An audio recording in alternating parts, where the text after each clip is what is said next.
বরিশালের উজিরপুর উপজেলার চাঙ্গুরিয়া মৌজায় আদালতের নিষেধাজ্ঞা অমান্য করে বিরোধপূর্ণ জমিতে পুনরায় নির্মাণ কাজ চালানোর অভিযোগ উঠেছে। পুলিশ ঘটনাস্থলে গিয়ে কাজ বন্ধ করে দিলেও তারা চলে যাওয়ার পর আবারও নির্মাণ কাজ শুরু করা হয়েছে বলে অভিযোগ করেছেন ভুক্তভোগী। অভিযোগ সূত্রে জানা যায়, উপজেলার তেরদ্রন এলাকার বাসিন্দা মোহাম্মদ মিরাজ হাওলাদার দাবি করেন, ওয়ারিশ সূত্রে প্রাপ্ত প্রায় ৩২% জমি তিনি দীর্ঘদিন ধরে ভোগ দখলে রয়েছেন। আমরা মোট বাচ্চা ছাড়া 5 জন, ফুবুরো 5 জন, 10 জন, দাদি 1 জন, 11 জন।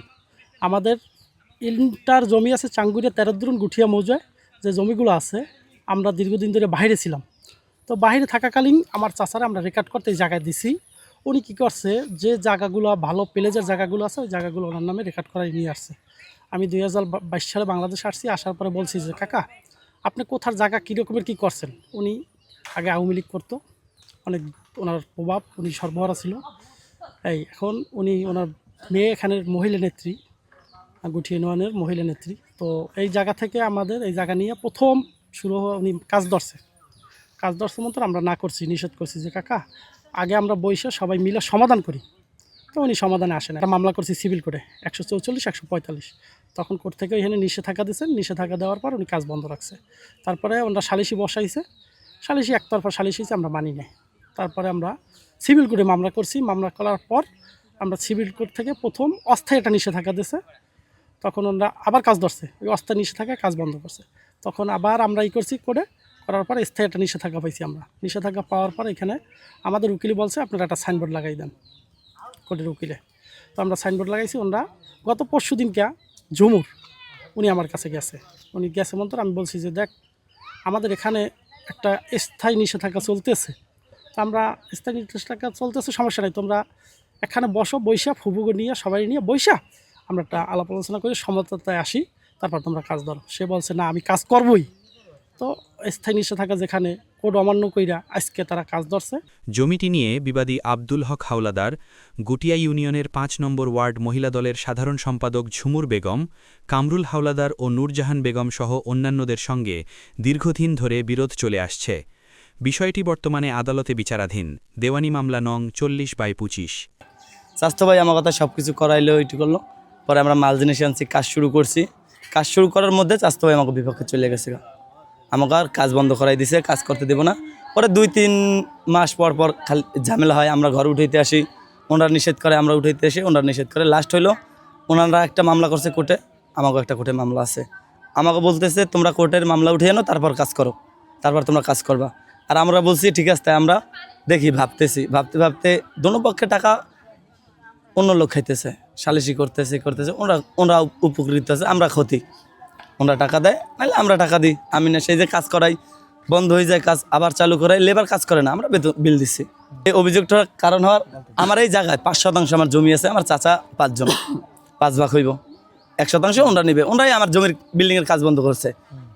কিন্তু এই যে 1 হাত ওনরা নিবে, 5%-এর 1% নিবে, আমারে বলবে না যে তোমার এই 5%-এর আমার 4% দিয়ে দাও, আমার 4 চাচারে তোমরা 1% ওই জায়গা দিয়ে খাও, এটা তো বলবে। আমি আসছি তোমার ভিতরে, তোমারটা আমারে দাও, আমারটা তুমি নাও। আমারে বলতেছে আমারটার ভিতরে আসে যে তুমি তোমারটা দাও আমারে, আমারটা আমারই বুঝাই দাও। উনি অন্যটা খাইতেছে, ওইটা আমার বুঝাই দিতেছে না, ওনারটা আমারে উনি বলতেছে আমারটা আটকাইয়া, আমার সব কিছু নষ্ট করিয়া যে তুমি আমারে বুঝাই দাও। বাদীর অভিযোগ, আদালতের নির্দেশনা অনুযায়ী জমিতে একটি নিষেধাজ্ঞামূলক সাইনবোর্ড স্থাপন করা হলেও বিবাদীরা তা অপসারণ করে। দাদা হলো গোলাম কাদের হাওলাদার, এর যে ওয়ারিশগণ তারা কেউই আসলে কোনো জমি বুঝে পায় না এখন পর্যন্ত। তো আমার চাচায় হঠাৎ করে আইসা, এর আগেও কয়েকবার এই ঘর তোলার পায়তারা করছে, বাধা দেওয়ার পরে আবার থামতেছে। কিন্তু এখানের যে মূল ওয়ারিশ হলো 11 জন, কারো জমি এখন মতো বুঝে পায় না। অথচ মাঝখান থেকে সে ভালো ভালো জমিগুলা সে দখল নিতেছে, ঘর তুলতেছে। বাড়িতে একটা ঘর থাকা সত্ত্বেও এখানে আর একটা ঘর তুলতেছে। এখানে সুরা চাইতেছে, এখানে যতজন ওয়ারিশগণ আছে প্রত্যেকের ভাগটুকু বুঝে পায়।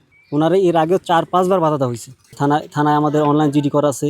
হ্যাঁ, আজকে পুলিশ আসছে, পুলিশ আইসা দেখলো যে এখানে স্থায়ী নিষেধাজ্ঞা চলমান আছে, এই জন্য কাজ বন্ধ রাখতে বলছে। কোর্ট থেকে অর্ডার না আসা পর্যন্ত কাজ এরকম বন্ধ থাকবে। পরবর্তীতে আদালতের আদেশ অমান্য করে জোরপূর্বক ভবন নির্মাণের কাজ শুরু করা হয়। এ বিষয়ে খবর পেয়ে পুলিশ ঘটনাস্থলে গিয়ে নির্মাণ কাজ সাময়িকভাবে বন্ধ করে দেয়। তবে অভিযোগ রয়েছে, পুলিশ চলে যাওয়ার পর বিবাদীরা পুনরায় নির্মাণ কাজ শুরু করে। ভুক্তভোগী মোহাম্মদ মিরাজ হাওলাদার বলেন, ঝুমুর বেগম বিএনপির প্রভাব দেখিয়ে আদালতের নিষেধাজ্ঞা অমান্য করে জোরপূর্বক নির্মাণ কাজ চালিয়ে যাচ্ছেন। এই যে জমিটা নিয়ে আমাদের দীর্ঘদিন ধরে গ্যাঞ্জাম, শুধু এই জমি না, সব জমি নিয়ে বাড়িতে জলজুলুমভাবে সব দখল বেশি। এবং আমার চাচাই করছে আওয়ামী লীগ থাকতে আমরা তার সাথে পারি নাই, অনেক প্রভাব খাটাইছে। এখন আমার এই যে চাচতো বোন ঝুমুর, মোসাম্মদ ঝুমুর, ওর বিবাহ হয়েছে ফরিদপুর, আর জামাই বাইরে থাকে। তো উনি আসলে জানি উনি কোনো আগে জানতাম আওয়ামী লীগ করতে, এখন বিএনপির সাথে উনি জড়িত আছে কিনা জানি না।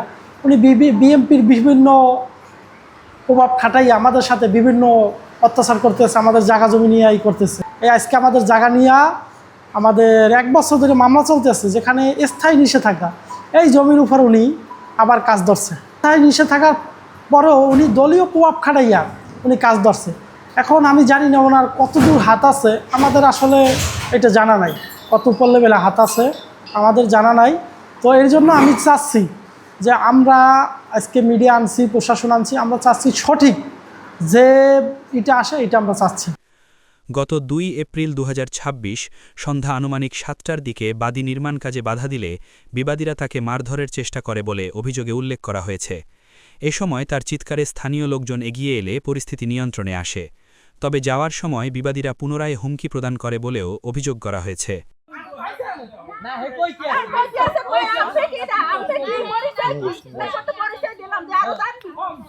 বাদী আশঙ্কা প্রকাশ করে বলেন, ভবিষ্যতে বিবাদীরা জোরপূর্বক জমি দখলের চেষ্টা করতে পারে এবং তাকে বাধা দিতে গেলে প্রাণনাশ বা গুরুতর ক্ষতির ঘটনা ঘটতে পারে। এ বিষয়ে উজিরপুর থানার দায়িত্বপ্রাপ্ত পুলিশ কর্মকর্তা সহকারী উপপরিদর্শক এএসআই জাহিদ হাসানকে ফোনে একাধিকবার ফোন দিলেও তাকে পাওয়া যায়নি।